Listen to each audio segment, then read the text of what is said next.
alguma coisa de errado, não está certo.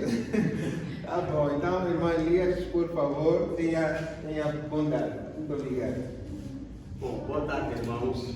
Boa tarde. Sejam todos bem-vindos.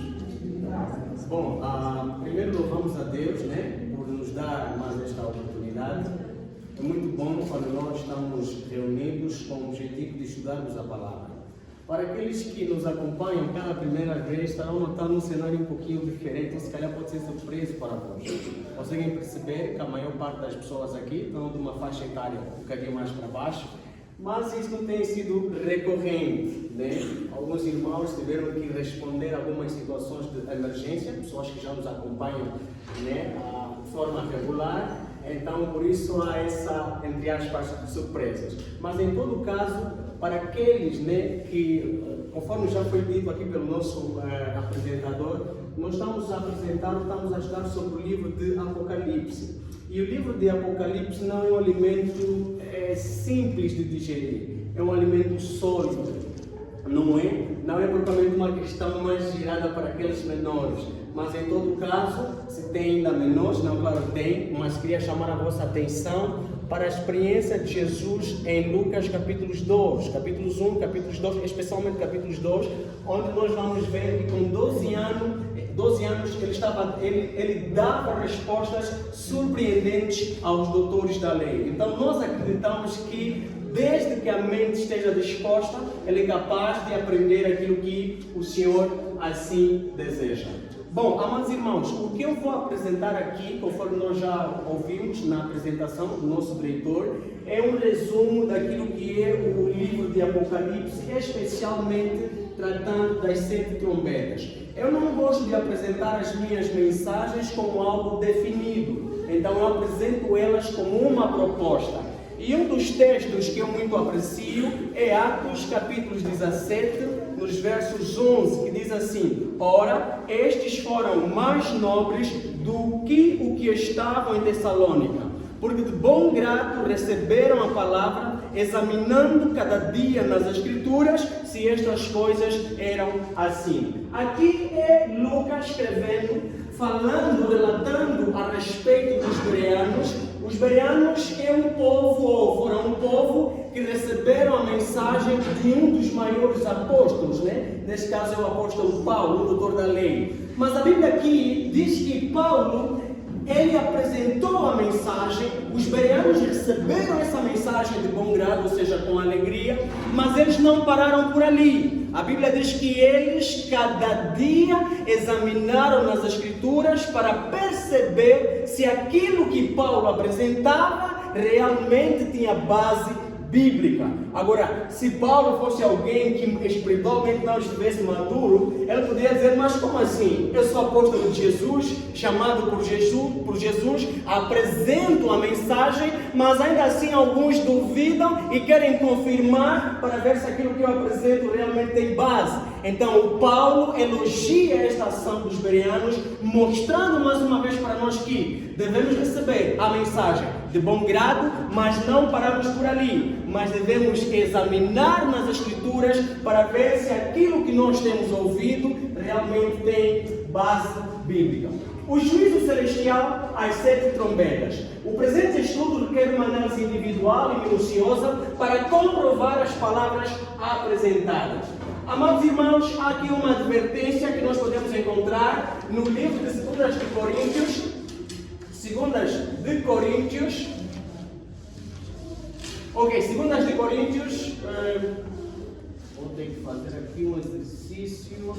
Ok, 2 de Coríntios, capítulo 2, verso 17. Diz assim: porque eu testifico a todo homem que ouvir as palavras da profecia deste livro. Se algum homem lhes acrescentar, vejam aqui o negritado, lhe acrescentar alguma coisa, Deus lhe acrescentará as pragas que estão escritas neste livro. E se algum homem retirar alguma das palavras do livro desta profecia, Deus excluirá a sua parte do livro da vida e da cidade santa e das coisas que estão escritas neste livro. Apocalipse 22, 18, 19 e 2 Coríntios 2, 17 diz que porque nós não somos como muitos, né, falsificadores da palavra de Deus.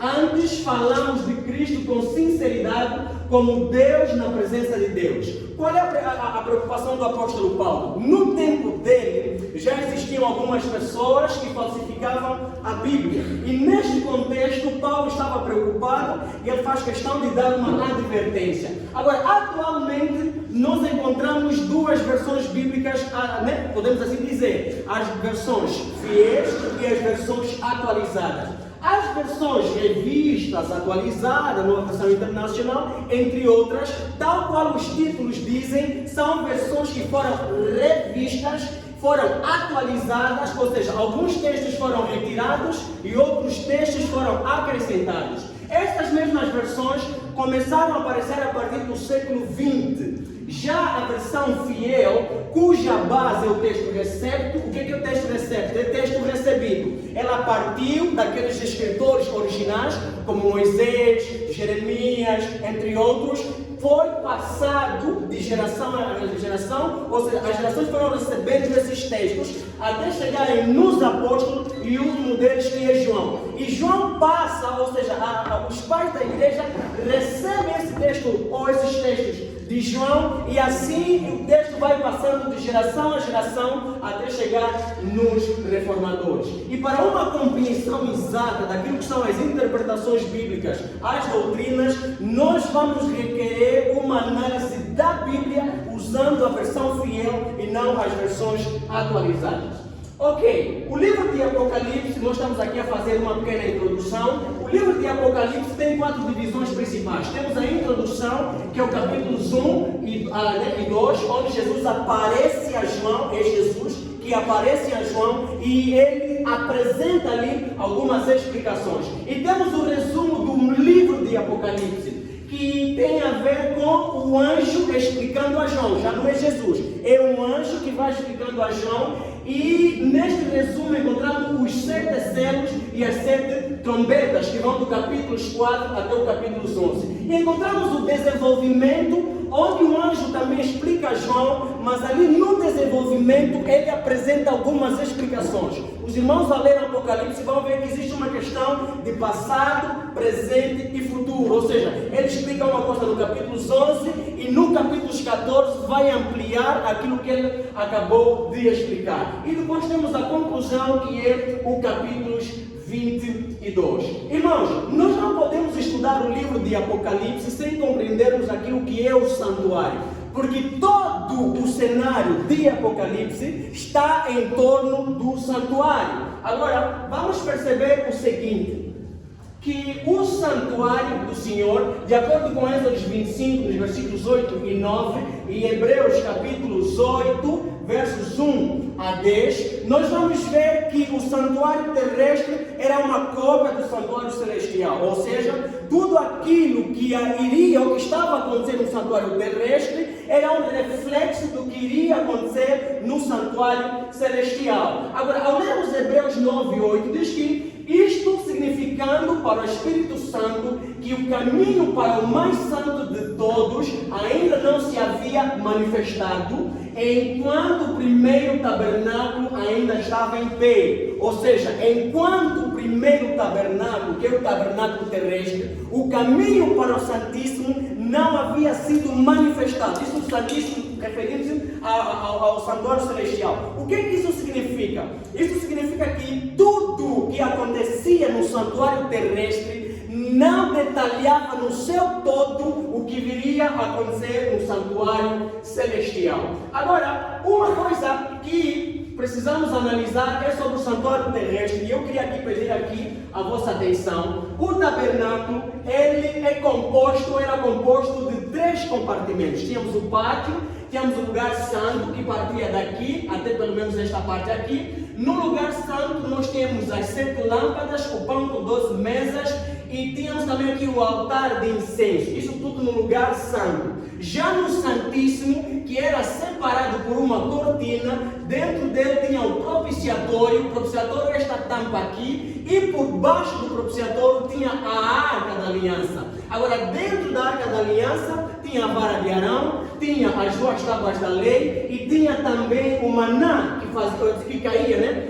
enquanto o povo de Israel estava no deserto. E por cima do propiciatório, nós encontramos dois anjos, dois querubins, um olhando um para o outro, e era neste meio aqui que a presença de Deus era revelada em forma de luz, mostrando claramente que o propiciatório representava o trono de Deus. Agora, fora no pátio, encontramos o altar de sacrifícios, encontramos a bacia de bronze, que era um elemento que era para lavar, para preparar o sacerdote para o exercício das suas funções. Agora, por favor, prestemos atenção. Todo ano, todo o trabalho do sacerdote girava em torno do pátio e em torno do santo. Mas uma vez ao ano, que é no Yom Kippur, no dia da expiação, o sumo sacerdote, que é o chefe dos sacerdotes, ele unicamente podia entrar no santuário, e especialmente no lugar santo. O santuário ficava fechado, e ele ficando fechado, o Santíssimo era aberto e o santuário tornava-se em um só. Enquanto que durante o ano os outros sacerdotes trabalhavam aqui, mas este compartimento estava completamente fechado. Isso aqui é um pequeno resumo daquilo que é o santuário. Eu vou pedir que vocês, por favor, não esqueçam desses mesmos detalhes. Agora, vamos perceber um outro ponto. É que a Bíblia deixa claro que, ou seja, não deixa claro sobre a questão do juízo. Ao lermos Gênesis 18, 20 a 25, com todas essas referências aqui escritas, com realce para Eclesiastes 12, 13, 14, que diz que porque Deus há de trazer a juízo toda a obra. E 2 Coríntios 5, 10 diz que todos devemos comparecer ante o tribunal de Cristo, né? Aí, perdão, né? Em alguns erros ortográficos, nós preparamos o estudo assim um bocadinho apressado.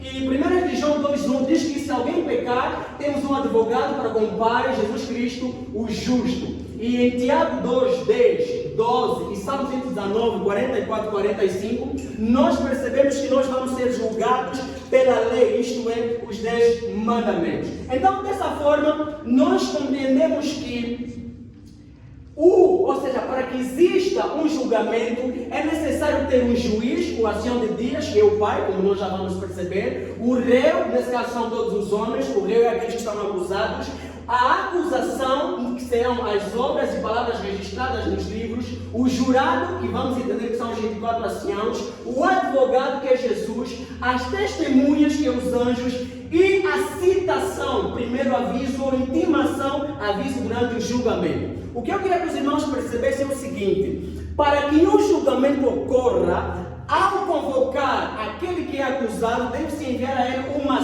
citação. O que é a citação? A citação é uma convocação ou é um chamado, um aviso registrado pelo tribunal para que o réu possa comparecer. E o julgamento tem que decorrer, ou seja, ao decorrer do julgamento, todo o tribunal precisa trazer todos os elementos para serem analisados e a posterior tomarmos, ou o juiz tomar uma decisão. A citação ou intimação, nesse caso, nós vamos compreender, por exemplo, em 2 Pedro 2, capítulos 5, 3, 6 a 7, Mateus 24, 37, 39, como o caso aqui do dilúvio, que foi um aviso. A Bíblia vem falando várias vezes que o dilúvio foi quê? Foi um aviso. Só que há um detalhe: o dilúvio foi também um juízo. Ok, agora vamos prestar atenção. Vamos aqui analisar o que é o juízo. Apocalipse capítulo 4, antes de nós chegarmos nas 7 trombetas, eu precisava deixar aqui algumas bases. Por favor, prestemos atenção. Depois disso, eu olhei e eis que uma porta estava aberta no céu. Veja, uma porta estava aberta no céu. E a primeira voz que eu ouvi era como se fosse de uma trombeta falando comigo, que disse: sobe aqui e te mostrarei as coisas que acontecerão daqui em diante. E imediatamente eu estava no Espírito, e eis que um trono estava posto no céu, e um assentado no trono. E aquele que estava sentado era semelhante na aparência a pedra de jaspe e de sardônica, e havia um arco-íris ao redor do trono, pelo que parecia uma esmeralda. E ao redor do trono havia 24 assentos, gravo esse detalhe, e sobre os assentos eu vi 24 anciãos assentados, vestidos de vestes brancas, e eles tinham sobre as suas cabeças coroas de ouro. Prestemos atenção mais uma vez. E do trono saíam relâmpagos e trovões e vozes. E havia 7 lâmpadas de fogo queimando diante do trono, que são os 7 Espíritos de Deus. E diante do trono havia um mar de vidro semelhante ao cristal. E no meio do trono e ao redor do trono havia 4 animais cheios de olhos na frente e atrás. E o primeiro animal era semelhante a um leão, e o segundo animal semelhante a um bezerro, e o terceiro animal tinha uma face como de um homem, e o quarto animal era semelhante a uma águia voando. E os 4 animais tinham, cada um deles, 6 asas ao redor. E eles estavam cheios de olhos por dentro, e eles não descansavam nem de dia nem de noite, dizendo: Santo, Santo, Santo, Senhor Deus Todo-Poderoso, que era, que é e que há de vir. E quando os animais dão glória e honra e graças àquele que está sentado no trono, o que vive para sempre, os 24 anciãos caem prostrados diante daquele que está assentado no trono e adoram aquele que vive para sempre, e lançam as suas coroas diante do trono, dizendo: Tu és digno, ó Senhor, de receber glória e honra e poder, porque Tu criaste todas as coisas e para o Teu prazer elas existem. Por favor, a leitura é um pouquinho longa, mas vamos aqui estabelecer as bases. E eu vi na destra do que estava sentado no trono um livro, veja, e eu vi na destra do que estava sentado no trono um livro, escrito por dentro e por fora, selado com 7 selos. E eu vi um forte anjo proclamando em alta voz: Quem é digno de abrir o livro e romper os seus selos? E nenhum homem no céu, nem na terra, nem debaixo da terra, era capaz de abrir o livro, nem de olhar para ele. E eu chorei muito, porque nenhum homem foi achado digno de abrir e ler o livro, nem de olhar para ele. E um dos anciãos me disse, só para pedir aqui atenção, para colocar esses telefones no vibrador, por favor. E um dos anciãos me disse: Não chores, eis que o leão da tribo de Judá, a raiz de Davi, prevaleceu para abrir o livro e romper os seus 7 selos. E eu olhei, e eis que estava no meio do trono e dos 4 animais, e no meio dos anciãos um cordeiro em pé, grava a palavra em pé, como se tivesse sido morto, tendo chifres e 7 olhos, que são os 7 Espíritos de Deus enviados a toda a terra. E ele veio e tomou, vejam aqui, e ele veio e tomou o livro da destra do que estava sentado no trono. E havendo tomado o livro, os 4 animais e os 24 anciãos prostraram-se diante do cordeiro, tendo cada um deles harpa e vasos de ouro cheios de incenso, que são as orações dos santos. E eles cantavam uma nova canção, dizendo: Tu és digno de abrir o livro e de abrir os seus selos, porque foste morto e nos fizestes reis e sacerdote. Aqui faltou só, perdão, porque foste morto e nos resgatastes para Deus pelo teu sangue de cada família e língua e povo e nação. E nos fizestes reis e sacerdotes para o nosso Deus, e nós reinaremos sobre a terra. E eu olhei e ouvi a voz de muitos anjos ao redor do trono, e dos animais e dos anciãos. E o número deles era de 10.000 vezes 10.000, gravamos essa informação também, e milhares de milhares, dizendo em alta voz: Digno é o cordeiro que foi morto de receber poder e riquezas, e sabedoria, e força, e honra, e glória, e bênção. E cada criatura que está no céu e na terra, e debaixo da terra, assim como as que estão no mar, e tudo que neles há, eu os ouvi dizendo: bênção e honra e glória e poder sejam aquele que está sentado sobre o trono e ao cordeiro para sempre. E os 4 animais disseram: Amém. E os 24 anciãos se prostraram e adoraram aquele que vive para sempre e sempre. Então essa aqui é uma descrição daquilo que João viu no céu quando mesmo foi aberto. Agora, nós vamos perceber que o que nós acabamos de ler é a mesma coisa que está em Daniel capítulo 7, nos versos 9, 10 a 13. Vamos observar. Eu observei até que tronos foram postos, e o ancião de dias sentou-se, cujas vestes eram brancas como a neve. e o cabelo da sua cabeça como a pura lã. O seu trono era como a chama ardente, e suas rodas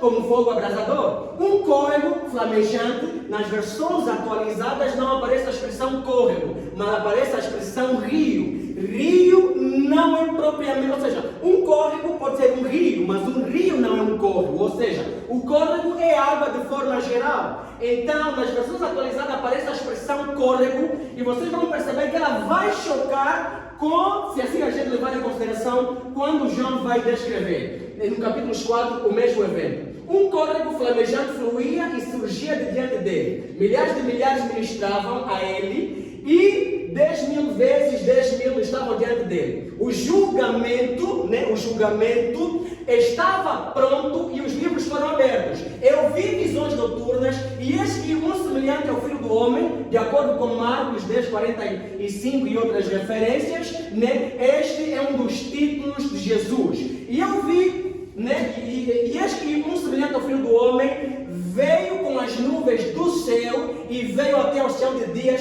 e trouxeram-no diante dele. Agora vamos perceber o seguinte: o revelador, nesse caso que é João, em uma visão por volta de 96 depois de Cristo, ele teve permissão para olhar os dois compartimentos. Uma voz do céu disse: sobe aqui e te mostrarei as coisas que devem acontecer. Então ele viu um trono colocado, e um sentou-se no trono, e diante do trono havia um mar de vidro semelhante ao cristal. A voz disse-lhe que as coisas que ele viu seriam depois, ou seja, depois do ano 96, ou seja, o que ele estava a ver não estava a acontecer naquele exato momento, mas é uma coisa que iria acontecer para o futuro. Agora nós vamos perceber um detalhe.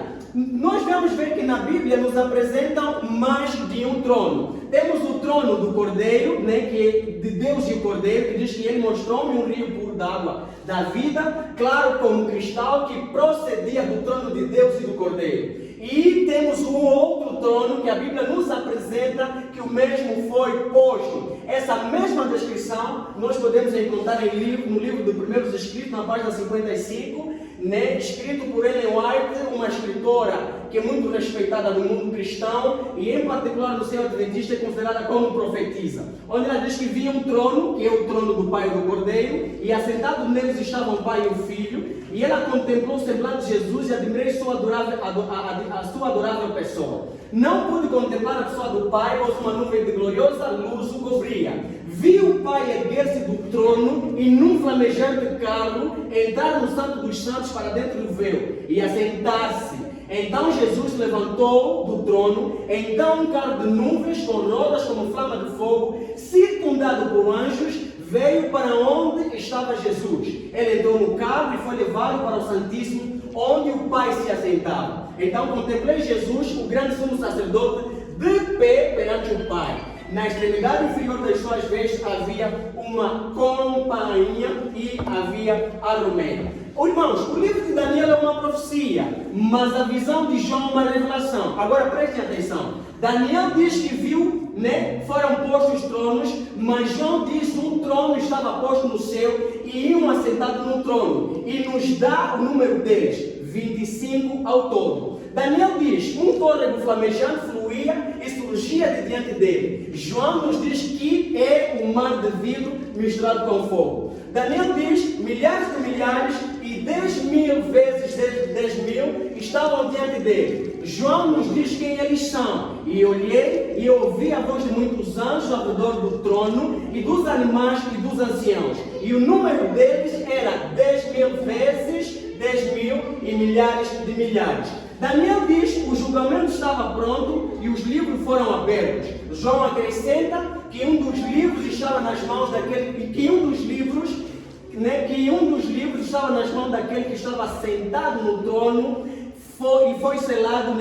é o livro selado com 7 selos. Daniel diz mais uma vez que nas nuvens, que ele viu nas nuvens, um como filho do homem, e dirigiu-se ao céu de dias e o fizeram chegar até ele. E João diz, e eu olhei, e eis que estava no meio do trono e dos 4 animais, e no meio dos anciãos, um cordeiro em pé, como se tivesse sido morto, e ele veio e tomou o livro da destra do que estava assentado no trono. Agora, nós temos visto algumas imagens, em particular da inteligência artificial, que nos mostra aquilo que é o cenário do Apocalipse. Mas antes de nós entendermos o que é o cenário, ou como percebemos o cenário do Apocalipse, nós, para interpretarmos de uma forma correta, precisamos definir aqui alguns elementos. O que são os 4 animais e os 24 anciãos?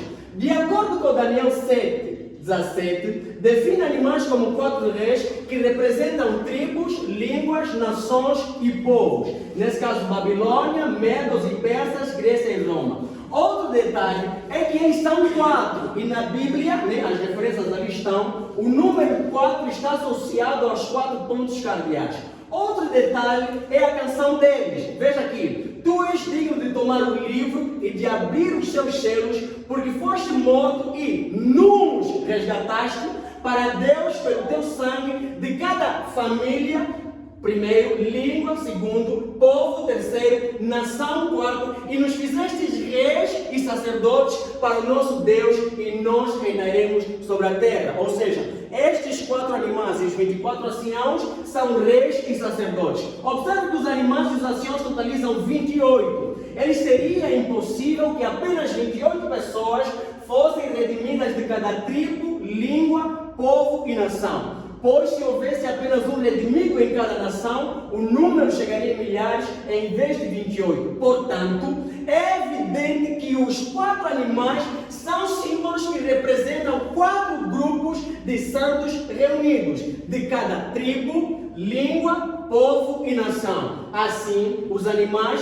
são reis que representam as nações, tribos, nesse caso, povos e línguas que estão sendo julgadas, ou seja, os deuses, enquanto que os 24 anciãos são os sacerdotes. O número 24 está associado ao sacerdócio, de acordo com 1 de Crônicas 24, 3, 5 e 7, que acompanham o juízo como corpo de jurado, visto estarem sentados sobre tronos e participam diretamente do juízo. Aqui nós temos uma imagem que exemplifica de uma forma mais fiel aquilo que é Apocalipse capítulos 4, Temos o trono, temos aqui o ancião de dias, temos a lâmpada, ou castiçal com 7 lâmpadas, temos os 24 anciãos, temos aqui os 4 animais e temos aqui o cordeiro como que parecendo que estava morto com 7 chifres. Vamos avançar. E o livro selado, o que ele significa? Por favor, vamos perceber para que nós possamos entender de uma forma clara o que é as 7 trombetas. Em Apocalipse 5, João viu um forte anjo proclamando em alta voz: quem é digno de abrir o livro e romper os seus selos? E nenhum homem no céu, nem na terra, nem debaixo da terra era capaz de abrir o livro, nem de olhar para ele. E eu chorei muito, porque nenhum homem foi achado digno de abrir e ler o livro, nem de olhar para ele, E um dos anciãos me disse: não chores, eis que o leão da tribo de Judá, a raiz de Davi, prevaleceu para abrir o livro e romper os seus 7 selos. O único que poderia abrir o livro é o leão da tribo de Judá, que é Jesus Cristo, o Cordeiro de Deus que tira o pecado do mundo. Ou seja, este livro não é outro senão o livro da vida do Cordeiro desde a fundação do mundo. São aqui as referências. E o que tem neste livro? Percebam, amados irmãos, à medida que os 4 selos vão sendo abertos, os 4 animais, ou seja, cada animal diz assim: vem e vem. Só nos primeiros 4 selos.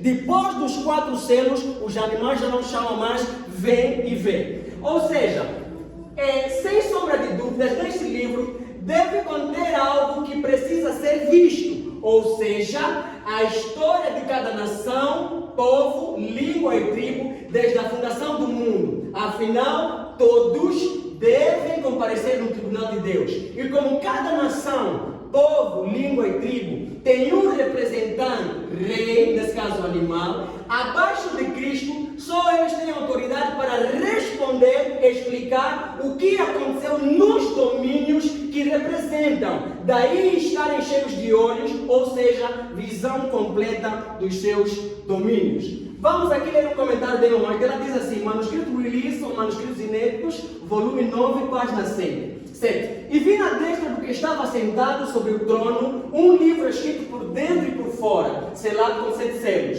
Ali, em sua mão aberta, estava o livro, o rolo da história das providências de Deus, a história profética das nações e da igreja. Ali se encontravam as declarações divinas, sua autoridade, seus mandamentos, suas leis, todo o conselho simbólico do Eterno e a história de todos os poderes dominantes das nações. Numa linguagem simbólica, esse rolo continha a influência de cada nação, língua e pessoas desde o início da história da terra até o fim. Concluindo, o livro selado com 7 selos contém a história da raça humana desde o seu início até o fim, dividida em 7 períodos ou secções de selamento. Agora vamos entrar aqui naquilo que são as 7 trombetas, que é o tema para hoje. As 7 trombetas, nesse caso, o relato dos juízos divinos, desde o início da história da humanidade até o fim. Antes de alguém receber uma sentença final, um juiz justo deve fazer tudo para ajudar ou salvar essa pessoa e promulgar uma sentença justa. E ninguém deve receber uma sentença inocentemente. Assim é o nosso Deus. Primeiro avisa, corrige e castiga, só depois decide a favor ou contra. Temos aqui a referência. Assim como o livro selado com 7 selos abrange toda a história da raça humana e em uma sessão de juízo deve-se ser registrada as notificações ou chamadas que um tribunal envia ao réu, as 7 trombetas representam as citações e intimações de Deus enviadas à raça humana desde o princípio até o fim. Vamos aqui perceber isto, Vamos aqui fazer uma leitura rápida. E os 7 anjos que tinham as 7 trombetas prepararam-se para soá-las. O primeiro anjo tocou e em seguida houve granizo e fogo misturados com sangue e eles foram lançados sobre a terra. E a terceira parte das árvores foi queimada e toda a grama verde foi queimada. E o segundo anjo soou e algo como se fosse uma grande montanha ardendo em fogo foi lançado dentro do mar. E a terça parte do mar se transformou em sangue. E a terça parte das criaturas que estavam no mar, que tinham vida, morreu. E a terça parte dos navios foi destruída. E o terceiro anjo soou e caiu uma grande estrela do céu, queimando como se fosse uma tocha. E caiu sobre a terra e sobre a terça parte dos rios e sobre as fontes das águas. E o nome da estrela se chama Absinto. E a terça parte das águas se transformou em absinto. E muitos homens morreram por causa das águas, porque elas se tornaram amargas. E o quarto anjo soou, e a terça parte do sol foi atingida, e a terça parte da lua, e a terça parte das estrelas. De modo que a terça parte delas se escureceu, e o dia não brilhou para uma terça parte deles. E da mesma forma, a noite. E eu olhei e eu ouvi um anjo voando pelo meio do céu, dizendo em voz alta: ai, ai dos habitantes da terra, por causa das outras vozes das trombetas dos 3 anjos que ainda estão para soar. E o quinto anjo soou, e eu vi uma estrela cair do céu sobre a terra, e foi-lhe dado a chave do abismo sem fundo. E ele abriu o abismo sem fundo, e dele subiu uma fumaça, como a fumaça de uma grande fornalha. E o sol e o ar se escureceram por causa da fumaça do abismo da terra. E foi-lhes ordenado que não ferissem a grama da terra, nem nenhuma coisa verde, nem nenhuma árvore, mas só os homens que não têm o selo de Deus em suas testas. Veja que essa trombeta, que é um juízo, só vai atingir aqueles que não foram selados. Ou seja, primeiro acontece o período do selamento e só depois é que vem o juízo. E naqueles dias, e o seu tormento era como o tormento do escorpião quando fere o homem. E naqueles dias, os homens buscarão a morte e não a encontrarão. E desejarão morrer e a morte fugirá deles. E o aspecto das locustas ou gafanhotos era semelhante de cavalos preparados para a batalha. E sobre as suas cabeças havia como se fossem coroas semelhantes ao ouro, e as suas faces eram como as faces de homens. E eles tinham cabelos como cabelos de mulheres, e os seus dentes eram como os dentes dos leões.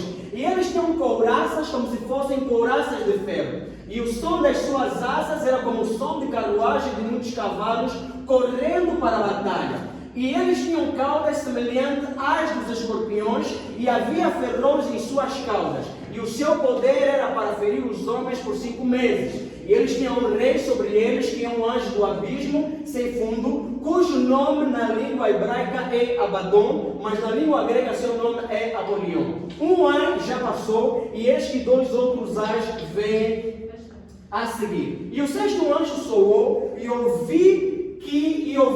ouvi uma voz que vinha dos 4 chifres do altar de ouro que está diante de Deus, dizendo ao 6º anjo que tinha a trombeta: solta os 4 anjos que estavam presos no grande rio Eufrates. E foram soltos os 4 anjos que estavam preparados para a hora e o dia e o mês e o ano, para matarem a 1/3 parte dos homens. E o número do exército dos cavaleiros era de 200 milhões. E eu vi o número deles, e então eu vi os cavalos na visão, e os que estavam assentados neles tinham couraças de fogo, e de jacinto e de enxofre, e as cabeças dos cavalos eram como as cabeças dos leões, e das suas bocas saíam fogo e fumaça e enxofre. Por meio destes 3 foi morta a 1/3 parte dos homens, pelo fogo, pela fumaça e pelo enxofre que saíam das suas bocas. Porque o poder deles está em sua boca e em suas caudas. Porque as suas caudas eram semelhantes às serpentes e tinham cabeças e com elas ferem. E o resto dos homens, os que não foram mortos por estas pragas, não se arrependeram das obras das suas mãos. Não deixaram de adorar os demônios, os ídolos de ouro, e de prata, e de bronze, de pedra e de madeira, os quais não podem ver, nem ouvir, nem andar, nem se arrependeram dos seus assassinatos, nem das suas feitiçarias, nem da sua fornicação, nem dos seus roubos. Agora, percebem que há um paralelo entre as 7 trombetas e as 7 últimas pragas. E isso mostra claramente que tanto as 7 trombetas como as 7 últimas pragas são de um caráter de juízo, ou seja, de castigo. Tanto os elementos da primeira trombeta, granizo e fogo misturado com sangue, quanto o conteúdo da taça da primeira praga são lançados sobre a terra. A montanha ao soar a segunda trombeta e o conteúdo da taça, ao serem derramados a segunda praga, encontra o seu ponto de coincidência ao cair igualmente no mar. Sobre os rios e fontes das águas, cai tanto a estrela da terceira trombeta, quanto o conteúdo da taça da terceira praga. Assim como ao soar a quarta trombeta, assim também no derramar da taça da quarta praga, o sol é afetado. As trevas são comuns ao soar a quinta trombeta e o derramamento da quinta praga. Com a sexta trombeta, o rio Eufrates é o fogo. E trazendo o 7º paralelo, a 7ª trombeta e a 7ª praga exibem os mesmos componentes, isto é, o tempo no céu, as vozes e os trovões e os relâmpagos que dele provêm, e o terremoto e o granizo, isto é, a segunda vinda de Cristo. Agora, vamos ver que essas coincidências não significam claramente que as 7 trombetas são as mesmas que as 7 últimas pragas. Não é este o caso, mas vamos aqui analisar, atendendo a nossa questão do tempo, vamos só fazer uma análise da nossa última trombeta, que é a 7ª trombeta. Vamos fazer aqui a interpretação desta mesma. Vamos aqui perceber. E o 7º anjo soou, e houve grandes vozes no céu, dizendo: os reinos deste mundo se tornaram os reinos do nosso Senhor e do seu Cristo, e ele reinará para sempre e sempre. Veja que o toque da 7ª trombeta anuncia que os reinos deste mundo se tornaram os reinos de nosso Senhor, assim como o anjo explicou. Nos dias da voz do 7º anjo, quando ele começar a soar, o mistério de Deus deveria ser consumado, como ele declarou aos seus servos, os profetas. Apocalipse 10:7. Assim, novamente, vemos que à medida que os eventos da 6ª trombeta chegam ao fim e os eventos da 7ª começam, a obra do Evangelho e o mistério de Deus será concluída. Agora perceba aqui, estamos lendo aqui a última trombeta, e os 24 anciãos que estão assentados em seus tronos diante de Deus, prostraram-se sobre os seus rostos e adoraram a Deus, dizendo: graças te damos, Senhor Deus Todo-Poderoso, que és e que eras e que hás de vir, porque tomaste para ti o teu grande poder e reinaste. E as nações se indignaram, e chegou a tua ira e o tempo dos mortos, para que sejam julgados e para que dês recompensa aos teus servos, os profetas, e aos santos e aos que temem o teu nome, pequenos e grandes, e deves destruir os que destroem a terra. Como vimos num estudo breve sobre os 7 selos, os 24 anciãos fazem parte do tribunal judicial do juízo investigativo no santuário celestial. Assim, as palavras que eles falam no momento em que o 7º anjo começa a soar, revelam que a obra judicial do ancião de dias, do cordeiro, dos 10.000 vezes 10.000 e milhares de anjos, e dos anciãos e animais estava quase terminado. Suas palavras revelam também que o tempo da ressurreição, o tempo para os santos receberem sua recompensa da vida eterna e para Cristo destruir aqueles que destroem a terra, chegou. Claramente, portanto, o tempo dos mortos para que sejam julgados. E é durante o milênio e é o julgamento final dos ímpios. Abriu-se, estamos a terminar aqui a 7ª trombeta. Abriu-se o templo de Deus do céu, estamos em Apocalipse, capítulos 11, verso 19. Abriu-se o templo de Deus no céu, e no seu templo foi vista a arca do seu testamento. Agora quero só chamar a atenção, estamos a concluir com o nosso estudo. Irmãos, quando o tribunal judicial é aberto, quando o santuário de Deus é aberto, o juízo se inicia, ou começa. Ao começar, o santuário é fechado. Ninguém pode entrar e ninguém pode sair.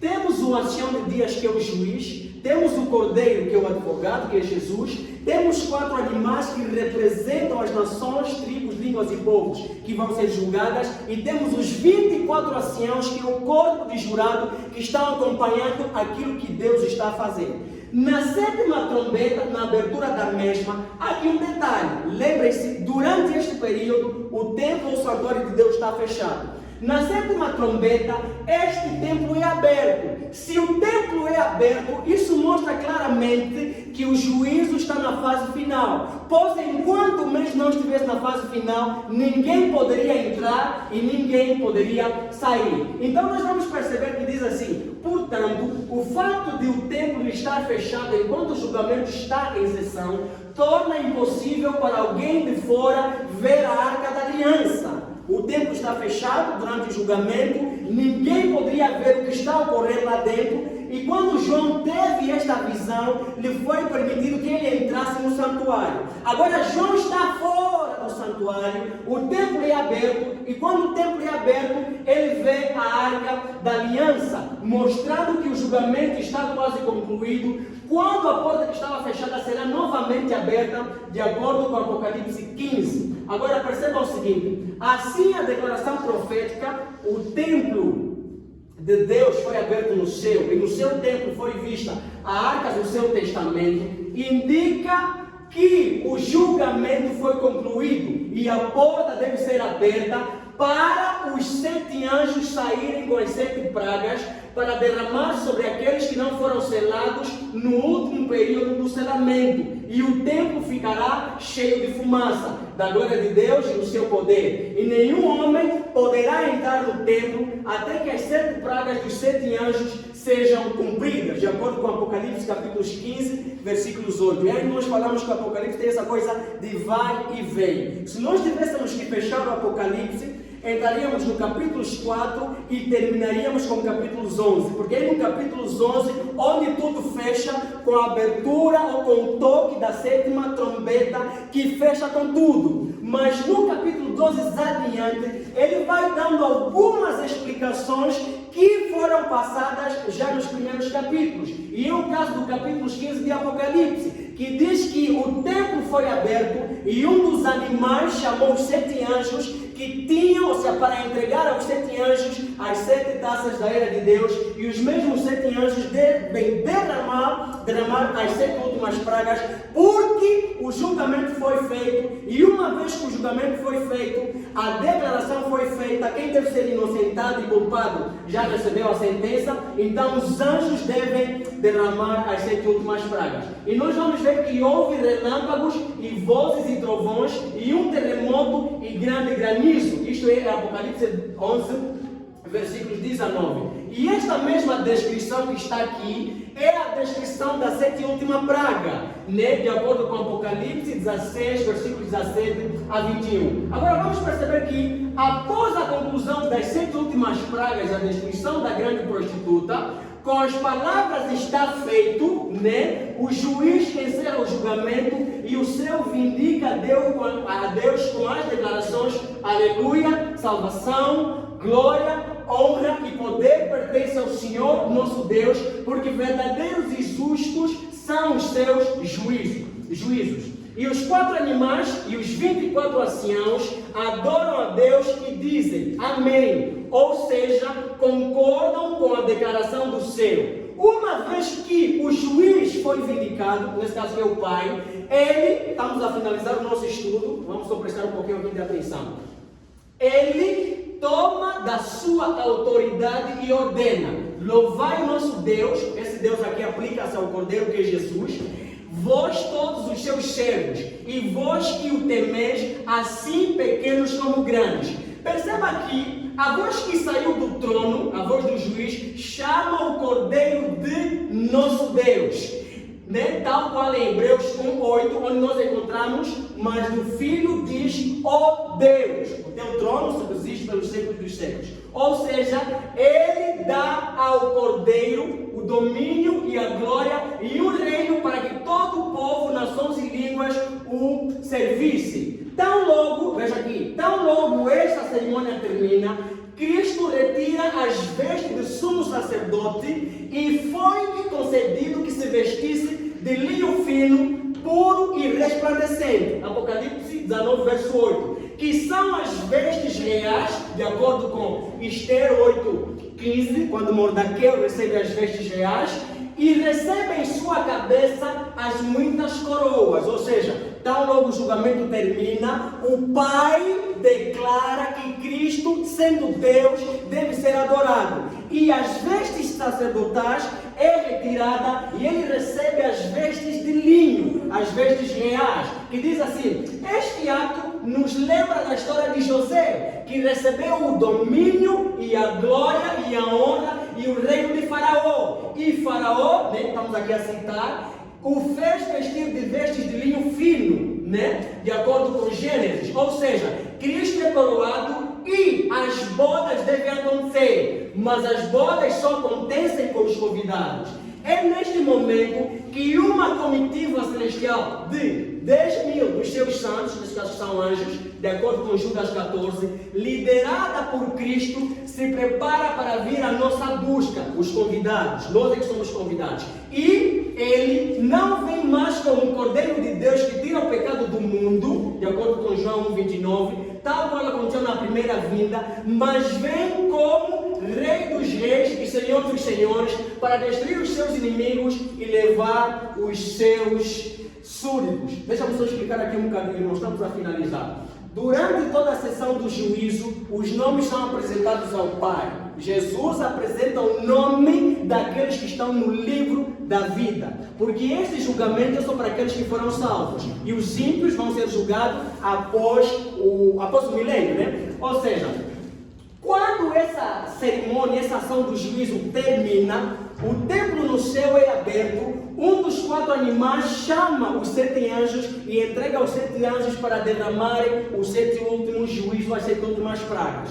Enquanto essas pragas estão sendo derramadas, no templo de Deus ninguém pode entrar e ninguém pode sair. E por que ninguém pode entrar e ninguém pode sair? Ali o Pai, ele declara assim: está feito, ou seja, o julgamento terminou. E uma vez que o julgamento termina, o Pai né, recebe a vindicação, ou seja, todo o céu declara que Deus é justo. E quando o Pai recebe a vindicação de que Ele é justo, o Pai, podemos assim dizer, levantando-se ou sentado, Ele pega da sua autoridade, Ele chama Jesus Cristo e ordena a todos, dizendo assim: louvem e adorem o nosso Deus, vós todos os seus servos. E quando eles adoram a Deus, louvam a Deus, Jesus, né, ele já troca de roupa, ele tira as vestes de sumo sacerdote, ele agora recebe as vestes reais, que é o linho fino,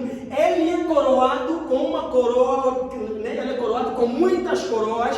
E quando ele é coroado com muitas coroas, um rei, para completar esta ação, ele deve receber quem? O seu reino. Mas para que esse reino seja recebido, primeiro deve-se realizar uma festa, uma coroação. E a Bíblia, Apocalipse 19, chama isso de as bodas do Cordeiro. Só que essas bodas do Cordeiro não podem acontecer sem que os convidados apareçam. Então, neste exato momento, Cristo sai do santuário, o julgamento é fechado, é concluído, e Apocalipse 19 nos diz que nós vimos no céu um sinal maravilhoso, um vestido como vestido de branco, não é, cujo nome é fiel e verdadeiro, e que está sentado sobre um cavalo. E ao redor dele diz que existe uma multidão de anjos que também estão assentados sobre cavalos. Nesse caso, Jesus, ele vai liderar esta comitiva, descendo a terra para levar aqueles que são os convidados. Agora sim, nós percebemos que assim Jesus chega no nosso céu, né, fazendo esta viagem, ele chega no nosso céu, os que morreram em Cristo ouvirão a sua voz, chamando-os, né, eles ressuscitarão incorruptíveis.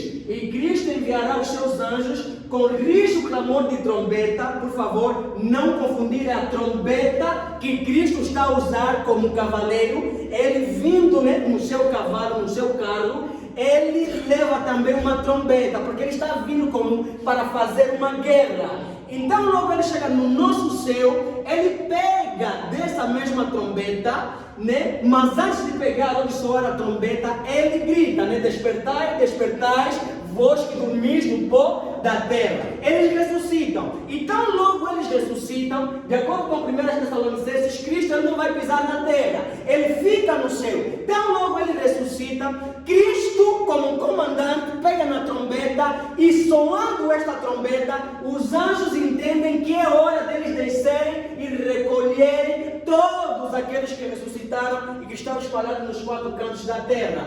E eu que nós acabamos aqui de ver, Cristo enviará os seus anjos com rijo clamor de trombeta, os quais ajuntarão os seus escolhidos desde os 4 ventos, irão nas nuvens a encontrar o Senhor nos ares. Ou seja, eles vão nos ares, onde Jesus está lá, só os anjos têm que descem para levar esses mesmos santos no céu. E veja que 1 Coríntios 15:52 diz que no momento, no abrir e fechar dos olhos, ante a última trombeta, ponto e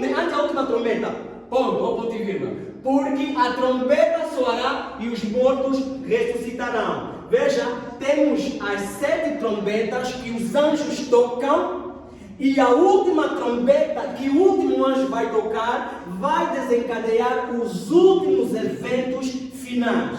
Dentro desses últimos eventos finais está também a volta de Jesus Cristo. E quando Cristo vem, chega no céu, ele ordena, chama os mortos ressuscitam, aí ele toca a trombeta e os anjos vão e eles pegam os santos e eles vão levar para os céus, né, onde estarão com Jesus durante 1000 anos. Então a conclusão, a 7ª trombeta, que é a última, anuncia o fim do julgamento, a praga para os ímpios e a aproximação da vinda de Cristo Jesus. Então, mais uma vez, reforçamos que o presente estudo requer uma análise individual e minuciosa para comprovar as palavras aqui apresentadas. Tal qual eu dizia a princípio, não apresento ele como vai assim, ponto final. É minha compreensão daquilo que eu pude analisar e depois cada um vai analisar, vai verificar se realmente aquilo que nós apresentamos tem base bíblica. Então, que o Senhor possa nos abençoar. Amém.